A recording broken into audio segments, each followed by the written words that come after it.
Hello wears, आज हम chapter 9 start करेंगे algebraic expressions and identities. In previous class हमने अलजेब्रा और इसकी जो सिंपल एप्लीकेशंस हैं उसकी स्टडी की थी। तो देखो, अलजेब्रा आपने प्रीवियस क्लास में पढ़ा था। अलजेब्रा क्या है? तो अलजेब्रा क्या है? मैथमेटिक्स की एक ऐसी ब्रांच है जहां आप मैथमेटिकल एक्सप्रेशन की क्या करते हैं, जो बेस्ड प्रॉब्लम्स हैं वो सॉल्व करते हैं। तो अलजेब्रा क्या है? Algebra is a branch of mathematics. ठीक है, mathematics in which we study, या बोल सकते हैं solve problems based on algebraic expression. ठीक है, जो अलजेब्रिक एक्सप्रेशन है आप उसकी जो भी प्रॉब्लम्स बेस्ड होती हैं आप उसकी स्टडी करते हैं। मैथमेटिक्स की एक ब्रांच है। ठीक है, अब देखो, आप सोचोगे कि अलजेब्रिक एक्सप्रेशन क्या है। ठीक है, क्या है अलजेब्रिक एक्सप्रेशन?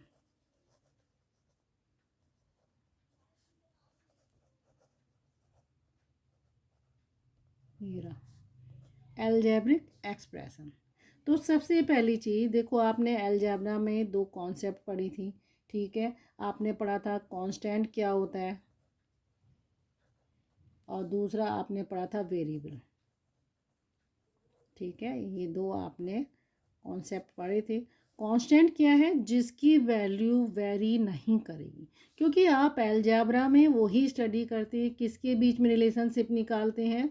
ये देखो, अलजेब्रा आप ये भी बोल सकते हैं, it gives relation between things that very. ठीक है, अलजेब्रा मैथमेटिक्स की ऐसी ब्रांच है जहाँ अलजेब्रिक एक्सप्रेशन पर बेस प्रॉब्लम हम सॉल्व करते हैं।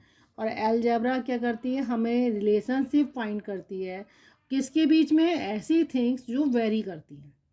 ठीक है, वेरी का मतलब कोई इंक्रीज कर सकती है, कोई डिक्रीज कर सकती है। ठीक है, तो अलजेब्रा में हमने दो कॉन्सेप्ट पढ़े थे, एक है कांस्टेंट, एक है वेरिएबल। कांस्टेंट क्या है? इसकी वैल्यू फिक्स रहती है, ये कहीं से भी कम ज़्यादा नहीं होगा। ठीक है, ये फिक्स है, तो ये आपका कांस्टेंट वैल्यू क्या होगी? न्यूमेरिक नंबर होगा। ठीक है, जैसे 4 है, 5, कुछ भी हो सकता है, नेगेटिव भी हो सकता है। ठीक है, कोई सा भी नंबर हो सकता है, पर ये कांस्टेंट होगा, इसकी वैल्यू जो है चेंज नहीं होगी। वेरिएबल क्या है? जिसकी वैल्यू आपकी वेरी करेगी। आप वेरिएबल आप एक्स भी ले सकते हैं, वाई भी ले सकते हैं, चाहें तो आप ए भी ले सकते हैं, बी, कुछ भी ले सकते हैं। ये आपके क्या कहलाते हैं? वेरिएबल्स कहलाते हैं। ठीक है, तो कोई सा भी ऐसा सिंबल जिसकी फिक्स्ड वैल्यू, क्या कहते हैं, जिसकी फिक्स वैल्यू ना हो। ठीक है, तो आप उसको क्या कहेंगे? जिसकी वैल्यू फिक्स नहीं होगी उसको आप क्या बोलेंगे? वेरिएबल बोलेंगे। ठीक है, तो ये एक ऐसा सिंबल है, इसकी वैल्यू आपकी क्या होती है? Not fix. तो नॉट फिक्स्ड वैल्यू, इसकी वैल्यू फिक्स नहीं होगी। कांस्टेंट की क्या होती है? फिक्स्ड वैल्यू होती है। आपने ये पढ़ा है। अब देखो, अलजेब्रिक एक्सप्रेशन किसे कहते हैं? ठीक है, तो अलजेब्रिक एक्सप्रेशन क्या है? अलजेब्रिक एक्सप्रेशन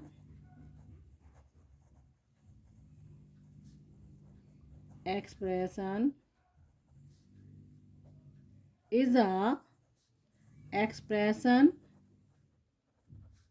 ठीक है, कंसिस्ट ऑफ, इसमें क्या क्या होगा? कंसिस्ट ऑफ कांस्टेंट, ठीक है, वेरिएबल, और वो किससे जुड़े होंगे? कांस्टेंट भी है, वेरिएबल भी है, और जो आपके अरिथमेटिक ऑपरेशंस होते हैं, कौन कौन से? ये एडिशन, सब्ट्रैक्शन, मल्टीप्लिकेशन, डिवीज़न। ठीक है, और आपकी होगी पावर भी होगी, जिसे आप बोलते हैं होल पावर। और क्या होगा वहाँ पे, ठीक है, कुछ भी हो सकता है, होल पावर या फ्रैक्शनल पावर। क्या होगा, फ्रैक्शनल पावर।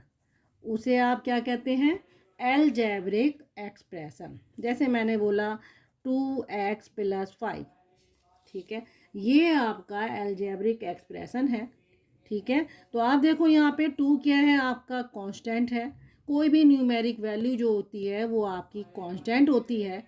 ठीक है, x क्या है, वेरिएबल है। यहाँ 5 क्या है, एक कांस्टेंट है। तो आप अगर इसमें पूछें 2 क्या है, एक कांस्टेंट वैल्यू है, लेकिन अगर x के केस में देखें तो x आपका क्या हो जाता है, वेरिएबल हो जाता है। ठीक है, तो एक्सप्रेशन देखो आप कैसे देखोगे। अब अलजेब्रिक एक्सप्रेशन भी कई टाइप्स के होते हैं। ठीक है, एक होता है देखो आपका मोनोमियल है, बाइनोमियल है और ट्राइनोमियल है। देखो अब टाइप्स इसके देखो आप, अलजेब्रिक एक्सप्रेशन के टाइप्स, मोनोमियल, ठीक है, बाइनोमियल, ट्राइनोमियल, ऐसे करके आप कुछ भी कर सकते हैं, ट्राइनोमियल, ठीक है, और मल्टी नोमियल भी होता है, ये रहा। ठीक है, तो आपने बोला मोनोमियल है, बाइनोमियल है, ट्राइनोमियल है और मल्टी नोमियल है। ठीक है, आप वेरिएबल को देखो, एक चीज़ का ध्यान देना, आप वेरिएबल को क्या बोल सकते हैं, लिटरल। आप इसको क्या बोल सकते हैं, वेरिएबल को लिटरल भी बोल सकते हैं। वेरिएबल लिटरल्स भी कहलाते हैं। ठीक है, और कांस्टेंट तो कांस्टेंट ही रहेंगे। अब देखो मोनोमियल क्या है। अब ये अलजेब्रिक जो एक्सप्रेशन है, कैसे आप पता लगाओगे मोनोमियल है, बाइनोमियल है, ट्राइनोमियल है। तो आप देखो, अगर जहाँ एक्सप्रेशन में वन टर्म हो, अगर वन टर्म है तो वो कहलाता है आपका मोनोमियल। टू टर्म्स हैं, अभी मैं आपको बताऊंगी कैसे आप फाइंड करते हैं कि ये वन टर्म्स है या टू टर्म्स है। अगर टू टर्म्स है आपकी तो वो आपका क्या कहलाएगा, बाइनोमियल कहलाएगा। थ्री टर्म्स हैं, ठीक है, तो वो आपका कहलाएगा ट्राइनोमियल कहलाएगा। और अगर आपकी टू या मोर देन, ठीक है, मोर देन टू टर्म्स हो जाए तो वो आपका क्या कहलाता है, मल्टीनोमियल या फिर पॉलीनोमियल। ठीक है, क्या कहलाता है, पॉलीनोमियल। अब देखो, अब कैसे आप पता लगाओगे कि ये वन टर्म है या टू टर्म्स है। तो देखो, वन टर्म की जब मैं आपसे बात करती हूँ तो वन टर्म आपका देखो, एक मैंने लिखा आपको 4x, ठीक है, +2y + 5। देखो, अब आप देखो कि इसमें जब हम टर्म्स की बात करते हैं तो टर्म्स में एक न्यूमेरिक नंबर भी हो सकता है, वेरिएबल भी हो सकता है, लेकिन इनको जब हमने ये सेपरेट किया है, ये टर्म्स हैं, one terms, two terms, three terms. इस टर्म्स को हमने किससे सेपरेट किया है, या तो एडिशन हो सकता है या सब्ट्रैक्शन हो सकता है। तो हर टर्म्स को सेपरेट करने के लिए हम एडिशन और सब्ट्रैक्शन की हेल्प लेते हैं। तो ये जो मेरे आगे 3 लिखे हैं टर्म्स, ये एक टर्म्स है, ये 2 टर्म्स हैं, ये 3 टर्म्स हैं। हर टर्म्स को सेपरेट करने के लिए मुझे क्या करना पड़ेगा, एडिशन या सब्ट्रैक्शन साइन का यूज़ करना पड़ेगा। ठीक है, अब देखो यहाँ पे देखो, ये देखो, अगर मैं बोलती हूँ आपसे मोनोमियल टर्म्स बोलती हूँ तो ये मेरी हो जाएगी 5y। सिर्फ इतना ही मुझे करना है। अगर मैं इसके आगे प्लस माइनस करके और कोई वैल्यू लिख दूँगी तो वो आपकी बन जाएगी 2 टर्म्स। तो मोनोमियल्स क्या हो गई, वन टर्म्स, वन टर्म्स में एक ही टर्म्स आएगी। बाइनोमियल देखो, बाइनोमियल क्या होगी, जहाँ आपकी 2 टर्म्स आए।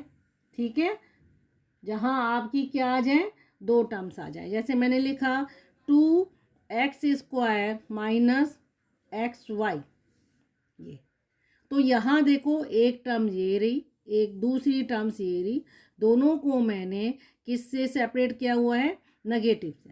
तो नेगेटिव साइन इसको जोड़े हुए है। ठीक है, तो ये 2 टर्म्स कहलाती हैं। थ्री टर्म्स की आप बात करते हैं तो थ्री टर्म्स क्या होंगी, 2x² प्लस 10x प्लस 5।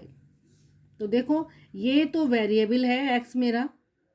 जहाँ मैं कांस्टेंट टर्म्स की बात करती हूँ तो कांस्टेंट टर्म्स कौन सी है आपकी 5। यहाँ कोई भी वेरिएबल नहीं है।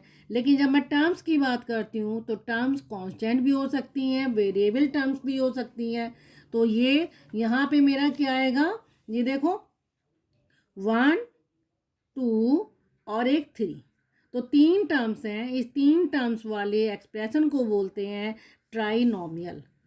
जहाँ 2 होंगी या 2 से ज़्यादा हो उसे मैं बोलती हूँ मल्टीनोमियल या पॉलीनोमियल। तो देखो हमने सिर्फ ये सीखा कि जो भी अलजेब्रिक एक्सप्रेशन में टर्म्स होती हैं तो वहाँ हमारा मल्टीप्लिकेशन और डिवीजन जो है टर्म्स को सेपरेट नहीं करता। तो आप एक यहाँ मार्क कर देंगे, ठीक है। आप लिखेंगे मल्टीप्लिकेशन एंड डिवीजन। क्या लिखेंगे, multiplication and division do not separate, ये सॉरी क्या लिखेंगे आप, multiplication and division do not separate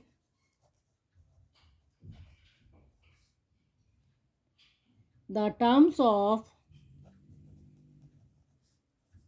algebraic expression. ठीक है, आप देखिए इसको कहीं भी अलजेब्रिक एक्सप्रेशन की जो टर्म्स हैं वो मल्टीप्लिकेशन और डिवीजन से सेपरेट नहीं होंगी। ठीक है, अगर देखो मैं आपसे कहूँ ये -7x² ठीक है, तो आप देखो यहाँ बीच में मल्टीप्लाई चल रहा है, इसको मैं ऐसे भी लिख सकती हूँ -7 × x² × y²। तो इसमें कितनी टर्म्स हैं, ये सिर्फ आपकी 1 टर्म कहलाएगी। कितनी टर्म्स हैं, 1 टर्म्स, क्योंकि बीच में जो मल्टीप्लाई साइन है इसको मैं ऐसे भी लिख सकती हूँ। सिर्फ मुझे सेपरेट किससे करना है, एडिशन और सब्ट्रैक्शन से। अब ये जो माइनस साइन है, अगर इससे पहले भी और कोई आपका वेरिएबल और कांस्टेंट कुछ भी होता तो नेक्स्ट टर्म होती, लेकिन यहाँ और कोई टर्म्स नहीं है इसलिए इसे हम 1 टर्म बोलेंगे।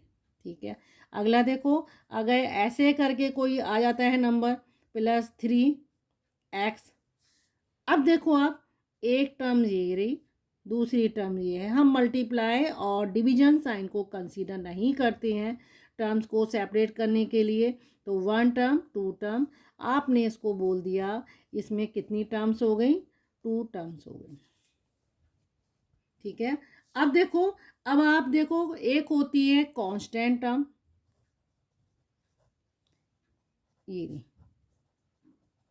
तो अलजेब्रिक एक्सप्रेशन में कांस्टेंट टर्म कौन सी है, जिस टर्म्स के पास क्या ना हो, लिटरल फैक्टर या वेरिएबल ना हो, उसे कहते हैं कांस्टेंट। तो इसके पास क्या होगी, this terms has no literal या वेरिएबल। ठीक है, इसके पास क्या है, कोई भी वेरिएबल नहीं होगा या लिटरल नहीं होगा। जैसे मैं एक एग्जांपल लिखती हूँ 2x² + 3x + 4। ठीक है, ये एक्सप्रेशन है आपका अलजेब्रिक एक्सप्रेशन। कितनी टर्म्स हैं, 1 2 3, 3 टर्म्स हैं। लेकिन इस 3 टर्म्स में यहाँ पे क्या हो रहा है, 4 इज द कांस्टेंट टर्म। क्या है, 4 क्या है आपका कांस्टेंट टर्म्स है, क्योंकि 4 के साथ कोई भी वेरिएबल नहीं है। ठीक है, कोफिशिएंट देखो, अब देखो कोफिशिएंट क्या है, कोफिशिएंट क्या है, एनी क्वांटिटी। ठीक है, क्या है, कोई सा भी एक फैक्टर है। ठीक है, एनी फैक्टर। ठीक है, कोई सा भी फैक्टर जिसको हम क्या बोलते हैं, कोफिशिएंट बोलते हैं। कोई सा भी एक फैक्टर हो सकता है। देखो जैसे अगर मेरे पास देखो 7pq, ठीक है, q² - 5p² q -3p + 2। ठीक है, ये एक एल्जेब्रिक एक्सप्रेशन है। आपसे अगर टर्म्स पूछी जाए तो देखो, एक तो ये रही, दूसरी टर्म्स ये रही। मेरे को सिर्फ मल्टीप्लिकेशन और डिवीजन साइन को नहीं देखना है, क्योंकि वो टर्म्स को सेपरेट करने का काम नहीं करते। ये देखो, एक टर्म माइनस साइन है दोनों के बीच में, तो 2 टर्म्स हो गई। ये 3 टर्म्स, ये 4, तो इसमें कितनी टर्म्स है? 4 टर्म्स है। सिर्फ आपको एडिशन और सब्ट्रैक्शन साइन देखना है, तो इसमें 4 टर्म्स हो गई। ठीक है, अगर मैं आपसे पूछूं इसमें कांस्टेंट टर्म्स कौन सी है, या आप देखो कोफिशिएंट, मैंने कहा आपसे एक होता है न्यूमेरिकल, दूसरा कोफिशिएंट कौन सा होता है? ये रहा, एक है न्यूमेरिकल कोफिशिएंट, ठीक है, और दूसरा आपका क्या होगा? Literal coefficient.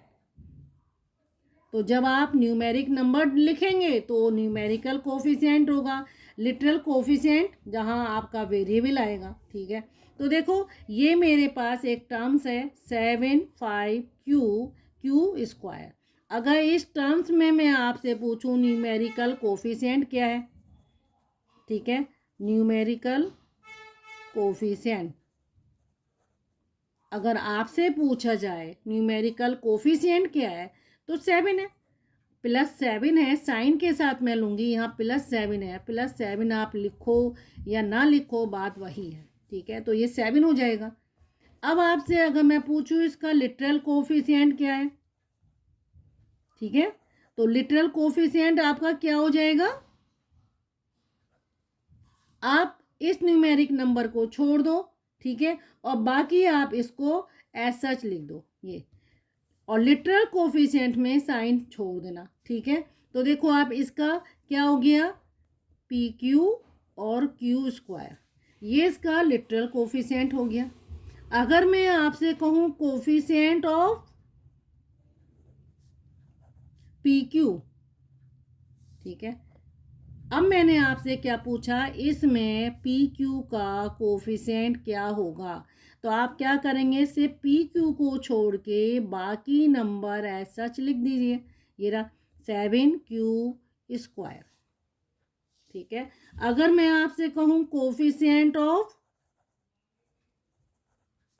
Q², तो आप देखो क्या करोगे? ये Q² छोड़ दो इस टर्म्स में, बाकी आप एज सच ऐसे ही लिख दो। ये रहा, तो कहने का मतलब है कि आप पूरी एक्सप्रेशन को केयरफुली रीड करिए, फिर आपसे जो भी पूछा जाए आप उसको क्या करेंगे?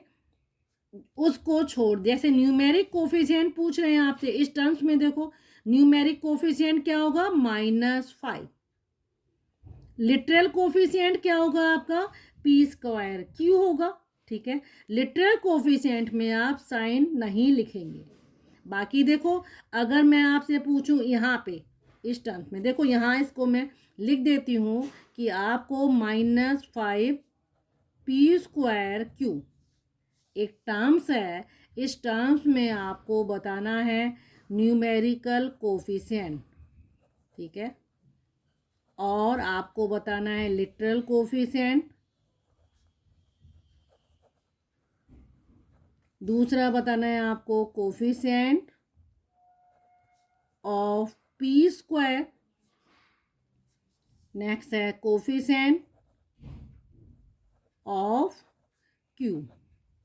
आपको इसके कोफिशिएंट बताने हैं। ये एक टर्म्स दी है, आप देखो इस टर्म्स को ध्यान से देखिएगा, -5P²Q, इसमें न्यूमेरिकल कोफिशिएंट आपका क्या होगा? न्यूमेरिक नंबर 5 है, और 5 से पहले साइन कौन सा है? माइनस का है, तो -5 आपका क्या हो जाएगा? न्यूमेरिकल कांस्टेंट हो जाएगा, कोफिशिएंट हो जाएगा। ठीक है, नेक्स्ट देखो लिटरल कोफिशिएंट। अब लिटरल की जब बात करते हैं तो लिटरल में आप न्यूमेरिक जो नंबर है ये आप इसको छोड़ दीजिए, बाकी पूरा लिख दिए। ये रहा। ठीक है, तो लिटरल कोफिशिएंट इसमें क्या है? आप वेरिएबल्स को लिखेंगे, लिटरल में न्यूमेरिक नंबर नहीं आएगा। कोफिशिएंट ऑफ P², ये रहा P², इसका इन्होंने पूछा है, P² को छोड़ दीजिए, बाकी जो बचा आप पूरा यहाँ पे लिख दिए -5q। तो पी स्क्वायर का कोफिशिएंट हो गया। क्यू का पूछा है, आप क्यू को रोक दीजिए और बाकी आप एज सच यहाँ पे लिख दीजिए। तो साइन जरूर लिखना है आपको, प्लस माइनस आपको लिखने पड़ेंगे। अब देखो ये कुछ एक एग्जाम्पल है। देखो 3x + 5 है, आपको ये बताना है कि ये पॉलिनोमियल है या नहीं है। ठीक है, तो आप देखो सबसे पहले आप इसमें टर्म्स आइडेंटिफाई करो। पॉलिनोमियल किसे कहते हैं? जिसमें दो या दो से ज़्यादा टर्म्स हो। दूसरा आपको ये बताना है कि ये पॉलिनोमियल है या नहीं है। तो देखो 3x + 5, एक चीज़ मैं आपको और बता दूं, अगर पॉलिनोमियल होता है, ठीक है, आपको नंबर ऑफ टर्म्स काउंट कर लेनी है। दूसरा कभी कभी किसी उसमें आपसे डिग्री भी पूछी जाती है।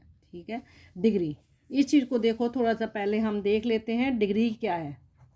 ठीक है, ये डिग्री है। डिग्री क्या होती है? तो आप देखो इस डिग्री को कैसे फाइंड करेंगे? Sum of power of each variable in a term. आप हर टर्म्स में क्या करेंगे? पहले सम ग्रेटेस्ट सम होगा, आप लिख दिए ग्रेटेस्ट सम। तो डिग्री क्या होती है? ग्रेटेस्ट सम होती है।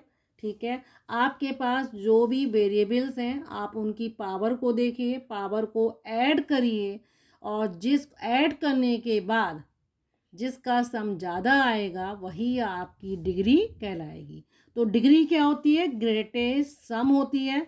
देखो मैं आपको डिग्री निकालना भी बताऊंगी। ये रहा आपके पास एक फाइल, ये एग्जाम्पल है, इसको आप देखो, इस एल्जेब्रिक एक्सप्रेशन को देखो 3x + 5। ठीक है, आपने प्लस एक ही बार बोला है, इट मीन्स इसमें दो टर्म्स आ गई, क्योंकि मैंने बताया टर्म्स को आप एडिशन और सब्ट्रैक्शन से सेपरेट कर सकते हैं, लेकिन मल्टीप्लिकेशन और डिवीजन टर्म्स को सेपरेट नहीं करेंगे। तो आपके पास देखो दो टर्म्स हैं यहाँ पे, एक है 3x और एक है 5। तो इसमें क्या हो गया? आपने लिख दिया यहाँ पे कितनी टर्म्स हो गई? 2 टर्म्स हो गई। और दो टर्म्स जिसमें होती हैं उसे हम क्या बोलते हैं? पॉलिनोमियल। ठीक है, हो गया। तो ये एक्सप्रेशन जो है मेरा पॉलिनोमियल है। लेकिन अब मुझे अगर मान लो डिग्री बतानी है तो डिग्री क्या होगी? मैंने आपको बताया वेरिएबल्स जो भी हैं उनकी आप पहले पावर को क्या करिए। यहाँ देखो इस टर्म्स में एक ही वेरिएबल है और इसकी पावर क्या है? जब पावर नहीं लिखी होती, ये तो आपने पढ़ा भी है अरिथमेटिक, उसमें भी पढ़ा है। अगर मान लो मैं 2 बोल रही हूँ आपसे और 2 की मैंने पावर नहीं लिखी है, इट मीन्स 2 की पावर 1 है। तो वहाँ देखो 3x, अगर यहाँ x की पावर नहीं लिखा है, इट मीन्स x क्या है? x की पावर 1 है। तो ये पावर 1 है और कोई वेरिएबल यहाँ पे है ही नहीं, तो मैं ना तो सम कर रही, और दूसरी जो टर्म्स है मेरे पास उसमें न्यूमेरिक नंबर है, इसमें लिटरल फैक्टर है ही नहीं। लिटरल का मतलब वेरिएबल्स नहीं है। मैं सिर्फ इसी को देखूंगी, x की पावर यहाँ पे क्या है? 1 है। तो मेरी डिग्री यहाँ पे क्या हो जाएगी? मैं यहाँ लिख दूंगी मेरी डिग्री क्या है इसकी एक्सप्रेशन की? 1। ओके, अब देखो सेकंड, देखो डिग्री निकालना अभी आपको और क्लियर हो जाएगा। देखो सेकंड टर्म्स आपकी क्या है? Second expression 8x² y - 7xy² + 9xy + 3। अब आप इसको देखो टर्म्स कितनी है, एक माइनस यहाँ है, एक प्लस ये रहा, एक प्लस ये रहा, और प्लस जब यहाँ कुछ नहीं होता तो ये भी प्लस ही बोला जाता है। इन प्लस को काउंट करिए 1। ठीक है, एक टर्म्स आपकी ये रही, दूसरी ये है, तीसरी ये रही और चौथी ये रही। कितनी टर्म्स हो गई? 4 टर्म्स। और 4 टर्म्स वाले को भी हम क्या बोलते हैं? पॉलिनोमियल बोलते हैं। तो आपको यहाँ लिख देना है, ये क्या हो गया? पॉलिनोमियल। आई बार डिग्री की, तो डिग्री देखो आप डिग्री कैसे करोगे? यहाँ x की पावर 2 है और y है, तो इस टर्म्स में जब आप सम करेंगे पावर का तो कितना आ जाएगा? 3 आएगा। पावर का सम करना है। अब इस टर्म्स को देखो, x की पावर 1 है और इसकी पावर 2 है, यहाँ भी 3 आ रहा है सम करने पर, यहाँ 1 है, y की पावर भी 1 है। जब आप इनको सम करोगे तो यहाँ 2 आएगा। यहाँ तो कोई वेरिएबल है ही नहीं, इसलिए पावर वहाँ 0 चल रही है। ठीक है, जब वेरिएबल ही नहीं है तो 0 ही रहेगी। अब यहाँ देखो सबसे ज़्यादा सम, मैंने कहा था ना डिग्री के लिए जिसका सम सबसे बड़ा होगा वही आपकी डिग्री कहलाती है। अब 3 और 2 में जब मैं कंपेयर करूं तो 3 ही बड़ा है, तो यहाँ डिग्री आपकी क्या हो जाएगी, 3। आई बात समझ में। अगला देखो, ये रहा टर्म्स, आप पहचानो। एक टर्म्स तो मेरे पास ये है, दूसरी टर्म 4x है, 3 और ये 3 टर्म्स हैं। जिसमें वेरिएबल नहीं होता उसको भी हम काउंट करते हैं। तो 3 टर्म्स हैं, आपने लिख दिया 3 टर्म्स, इट मीन्स पॉलिनोमियल। ठीक है, जिसमें एक टर्म्स होगी वो पॉलिनोमियल नहीं होगा। अब आप डिग्री की बात करते हैं, यहाँ x की पावर 2 है तो यहाँ डिग्री क्या है, सम क्या हो जाएगा, 2 ही रहेगा। यहाँ x की पावर 1 है और कोई वेरिएबल नहीं है तो यहाँ क्या हो गया, 1 हो गया। अब आप डिग्री देखो, 2 और 1 में 2 ही ज़्यादा है तो आपको दे देना है डिग्री क्या होगी इसकी, 2 होगी। अगला देखो, अगला है 3x plus 5y plus 8/3xy plus 5x² plus 9। Terms कितनी है, एक टर्म्स ये रही, दूसरी प्लस से सेपरेट हो रही है, तीसरी इससे प्लस से हो रही है, चौथी इससे हो रही है, पांचवी। कितनी टर्म्स हैं, 5 टर्म्स। और 5 टर्म्स वाला भी क्या कहलाएगा आपका, पॉलिनोमियल। क्या कहलाता है, पॉलिनोमियल। डिग्री की बात करते हैं तो यहाँ डिग्री देखो, यहाँ खाली x की वैल्यू 1 है तो ये 1 है, यहाँ पावर y की 1 है तो ये भी 1 ही कहलाएगा। टर्म्स का सम लेते हैं वेरिएबल में, तो यहाँ इस टर्म्स में 2 वेरिएबल हैं और उनकी पावर क्या है, 1 और 1, तो दोनों को ऐड कर दो, 1 प्लस 1 कितना हो गया, 2 आ गया। यहाँ x की पावर 2 है प्लस y की पावर 1 है तो यहाँ क्या आ गया, 3 आ गया। ये तो 0 ही रहेगा क्योंकि कोई वेरिएबल नहीं है। अब देखो 1 1 2 3, तो जो हाई ग्रेटेस्ट नंबर आ रहा है वो 3 है, तो आप सीधे क्या लिख देंगे, डिग्री इसकी क्या हो जाएगी, 3। अगला देखो, ये जो लास्ट इसका एग्जाम्पल दिया है, देखो ये जो एक एक्सप्रेशन दिया है, आप इसको थोड़ा सा केयरफुली रीड करिएगा। यहाँ देखो, एक तो x की पावर यहाँ पे क्या है, सबसे पहले देखो आप ये ध्यान रखना कि आपकी पावर जो है नेगेटिव नहीं होनी चाहिए। Power of a variable should not be negative. ठीक है, इंटीजर। पावर आपकी किसी भी वेरिएबल की नेगेटिव इंटीजर्स में नहीं होनी चाहिए। किस में, इन पॉलिनोमियल। ठीक है, तो यहाँ देखो 9x प्लस 3/x, अगर मैं इसको ऐसे ही लिख दूँ, 3 इंटू एक्स की पावर -1 करूँगी। आपने पढ़ा है एक्सपोनेंट वाले में, जब मैं पावर 1 को ऊपर ले जाती हूँ तो माइनस हो जाता है। ठीक है, और अंदर का नंबर ये देखो 3/x। ठीक है, यहाँ पावर जो है 1 है। अगर आप x को ऊपर ले जा रहे हो, भाई ऐसे तो लिखा है ये, अब अगर x को ऊपर ले जाते हो तो वो क्या करना पड़ेगा आपको, ये पावर आपको माइनस करनी पड़ेगी और अंदर के नंबर को आपको क्या करना पड़ेगा, रेसिप्रोकल में करना पड़ेगा। तो 1/x का क्या हो जाएगा, x हो जाएगा। तो ये पावर नेगेटिव आ रही है, इट मीन्स यहाँ पावर जब नेगेटिव हो जाती है तो वो आपका पॉलिनोमियल नहीं होता, नॉट पॉलिनोमियल। जब पॉलिनोमियल ही नहीं है तो डिग्री का तो मतलब ही नहीं होता। Okay viewers.